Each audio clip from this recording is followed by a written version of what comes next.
नमस्कार, आप देख रहे हैं कैपिटल टीवी का खास शो महाराष्ट्र फाइल्स। आपके साथ मैं हूं परवीन शेख। आपको बताएंगे महाराष्ट्र में फडणवीस के एक्शन से क्यों कांपे पाकिस्तानी। क्या 2034 तक महाराष्ट्र के ही सीएम बने रहेंगे देवेंद्र फडणवीस? क्या एक साथ आएगा ठाकरे परिवार? मालेगांव में ईडी के एक्शन से क्यों मची है भगदड़ और क्या है कश्मीर पर राज ठाकरे का खास प्लान? इसके अलावा जानेंगे कौन किसे दे रहा है चुनौती। साथ ही आपको इन सभी खबरों से कराएंगे रूबरू। लेकिन तमाम बड़ी खबरों में आगे बढ़ने से पहले एक नजर डालते हैं महाराष्ट्र की टॉप हेडलाइंस पर। महाराष्ट्र में पाकिस्तान के नागरिकों पर चला सीएम फडणवीस का हंटर, सभी का वीजा किया कैंसिल, जल्द वापस जाने को कहा। बीजेपी प्रदेश अध्यक्ष चंद्रशेखर बावनकुले का बड़ा बयान, बोले सीएम देवेंद्र फडणवीस 2034 तक सीएम बने रहेंगे। शिवसेना बोली हमें कोई ऐतराज नहीं। एक साथ आएगा ठाकरे परिवार, उद्धव की पोस्ट ने लगाई मोहर, शिव सैनिकों से कर दिया बड़ा आह्वान। पहलगाम हमले के बाद राज ठाकरे का बड़ा फैसला, जम्मू कश्मीर को लेकर तैयार किया खास प्लान। महाराष्ट्र में बांग्लादेशी घुसपैठियों पर जांच एजेंसी ईडी ने कसा शिकंजा, क्राइम ब्रांच को मिले कई फर्जी प्रमाण पत्र। खबरों में सबसे पहले बात करते हैं देवेंद्र फडणवीस के एक्शन की। पहलगाम हमले के बाद मोदी सरकार पाकिस्तान पर सख्त एक्शन ले रही है। सरकार ने पाकिस्तानी नागरिकों से देश छोड़ने के लिए कहा और शुक्रवार शाम 6 बजे तक की रिपोर्ट के मुताबिक 2 दिनों में अटारी बॉर्डर से 229 पाकिस्तानी नागरिकों की वापसी हो चुकी है। महाराष्ट्र सरकार भी पाकिस्तानी नागरिकों को लेकर सख्त है। मुख्यमंत्री देवेंद्र फडणवीस ने कहा, भारत सरकार ने पाकिस्तानी नागरिक जो भारत आए हुए हैं उनका वीजा रद्द करने का फैसला लिया है। हमने तुरंत उसकी लिस्ट प्राप्त की है, उनकी पहचान की जा रही है। पुलिस स्टेशन को भी इसकी जानकारी दी गई है। कोई भी पाकिस्तानी नागरिक 48 घंटे से ज्यादा यहाँ नहीं रुक सकेगा। इसका प्रयास है जो लोग यहाँ रुकेंगे उनके खिलाफ कानूनी कार्रवाई की जाएगी। पाकिस्तानी एक्टर या पाकिस्तानी खिलाड़ियों के प्रति हमारी कोई भी हमदर्दी नहीं है। पहलगाम हमले में 22 अप्रैल को 28 लोगों की जान चली गई, जिनमें से महाराष्ट्र के भी 6 टूरिस्ट शामिल थे। इसके बाद भारत ने पाकिस्तान के खिलाफ कई सख्त कदम उठाए हैं। सरकार ने सिंधु जल संधि को भी रोक दिया है। पहलगाम हमले के बाद एकनाथ शिंदे की पार्टी शिवसेना और उद्धव ठाकरे की शिवसेना ने भी पाकिस्तान के साथ क्रिकेट पर रोक की मांग की है। महाराष्ट्र के डिप्टी सीएम एकनाथ शिंदे ने कहा है कि पाकिस्तान के साथ कोई खेल नहीं होना चाहिए। पाकिस्तान की एक भी फिल्म रिलीज नहीं करने देंगे। वहीं शिवसेना यूबीटी नेता और राज्यसभा सांसद प्रियंका चतुर्वेदी ने कहा है कि आतंकिस्तान के अभिनेताओं की किसी भी फिल्म की रिलीज बंद कीजिए।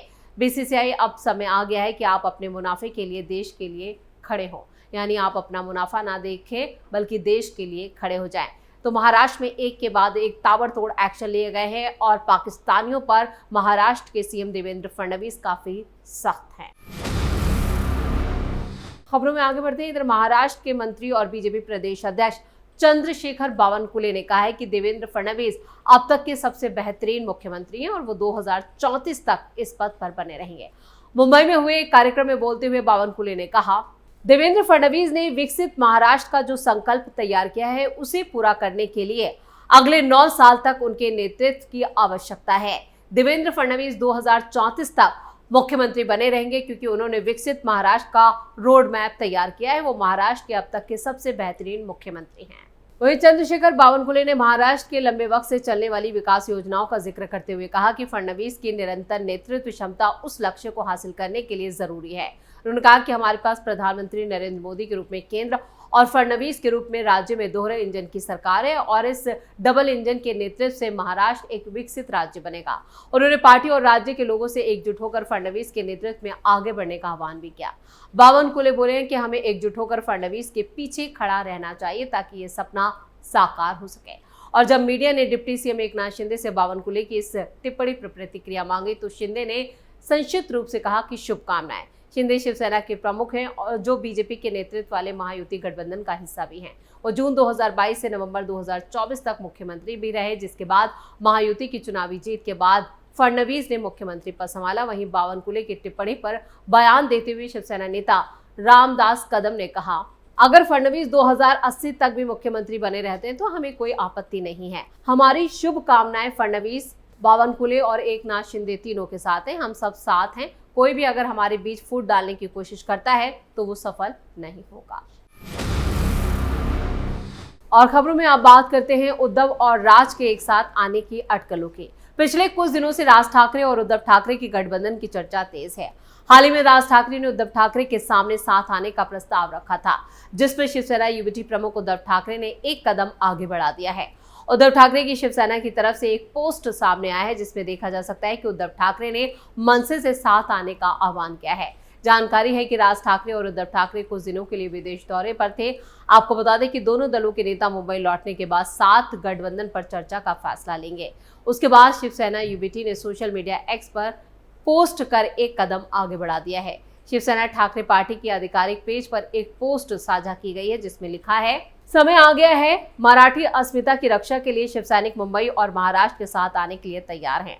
ठाकरे की पार्टी के इस पोस्ट के जरिए शिवसेना ने सभी से मराठी अस्मिता की रक्षा के लिए एक साथ आने का आग्रह किया है। एक तरफ जहां उद्धव ठाकरे और राज ठाकरे के बीच गठबंधन को लेकर चर्चा है, वहीं ठाकरे की शिवसेना का किया गया एक्स पर यह पोस्ट चर्चा का विषय बना हुआ है। पिछले हफ्ते राज ठाकरे ने गठबंधन के लिए उद्धव ठाकरे की सराहना की थी और उसके बाद उद्धव ठाकरे का जवाब चर्चा का विषय बन गया था।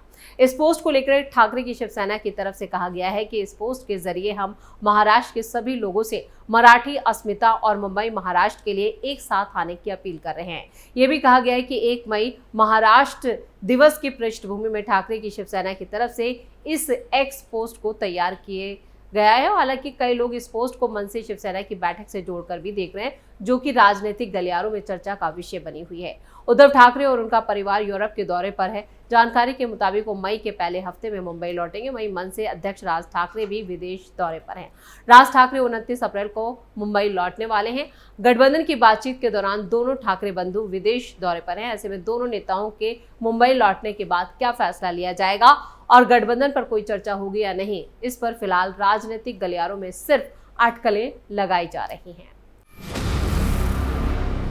और खबरों में आगे बढ़ते हैं। पहलगाम हमले के बाद दावा किया जा रहा है कि जम्मू कश्मीर के टूरिज्म पर कई साल तक बेहद बुरा असर पड़ सकता है। हमले से डरे लोग वहां दोबारा नहीं जाना चाहते। वहीं दूसरे लोग भी सुरक्षा को देखते हुए उस तरफ की ट्रिप प्लान से बच रहे हैं, जिसको लेकर अब राज ठाकरे की महाराष्ट्र नवनिर्माण सेना ने एक प्लान तैयार किया है।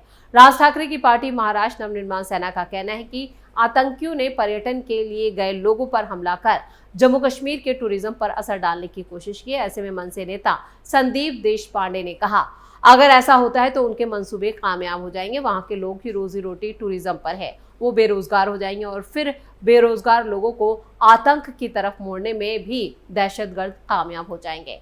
राज ठाकरे की मनसे ने तय किया है कि पार्टी के कार्यकर्ता और पदाधिकारी मिलकर करीब 100 लोग अगले महीने जम्मू कश्मीर घूमने जाएंगे और ये बताएंगे कि वहां टूरिस्ट सुरक्षित है। साथ ही मनसे नेता ने यह भी संदेश दिया है कि डरिए मत, भारत की सुरक्षा करने वाली मशीनरी आपकी सुरक्षा के लिए काफी है। जम्मू कश्मीर में जिस तरह से लोग घूमने जाते हैं वो घूमने जाएं ताकि आतंकी अपने मंसूबे में कामयाब ना हो।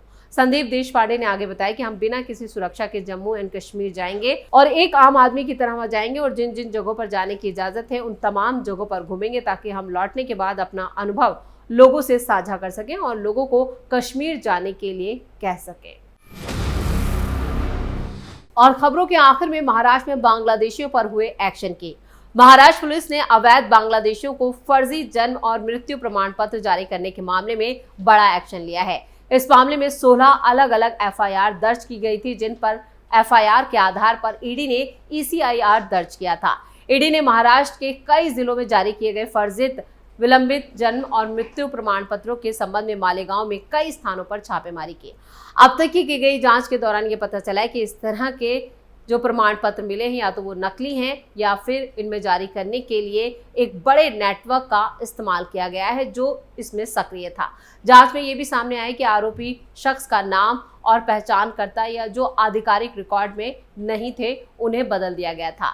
ईडी ने यानी 25 अप्रैल को तलाशी कार्रवाई में मालेगांव पुलिस की ओर से दर्ज की गई 2 एफआईआर को कवर कर रही है, जिसमें अगस्त 2023 और दिसंबर 2024 के दौरान कुल 3127 ऐसे जन्म प्रमाण पत्र जारी किए गए थे जो लाभार्थियों, एजेंटों और दस्तावेज जालसाजों से जुड़े हैं और बड़े पैमाने पर घोटाले का संकेत मिला। जांच के दौरान आरोपी या संदिग्ध व्यक्तियों की तरफ से अपने बैंक खातों में रिश्वत की जो रकम थी उसे भी उन्होंने प्राप्त किया और इस बारे में खुफिया जानकारी के आधार पर ही उससे जुड़े बैंकों और उनके खातों का विवरण भी प्राप्त किया गया और उनका यहाँ पर जांच की जा रही है। इन लोगों के खातों की जांच से पता चला है कि खातों में कई लोगों से संदिग्ध रिश्वत जो थी वो ली गई थी और ये यूपीआई के जरिए हासिल की गई थी। हालांकि ऐसे संदिग्ध लोगों के खातों में नगद जमा जो है वो काफी बड़ी रकम प्राप्त हुई है। अब इसको लेकर ईडी आगे की जांच कर रही है। इसी के साथ महाराष्ट्र फाइल्स में खबरों का सिलसिला यही खत्म करते हैं। बाकी खबरों के लिए आप जुड़े रहिए कैपिटल टीवी के साथ। वीडियो को लाइक करें, शेयर करें और कैपिटल टीवी को सब्सक्राइब जरूर करें। नमस्कार।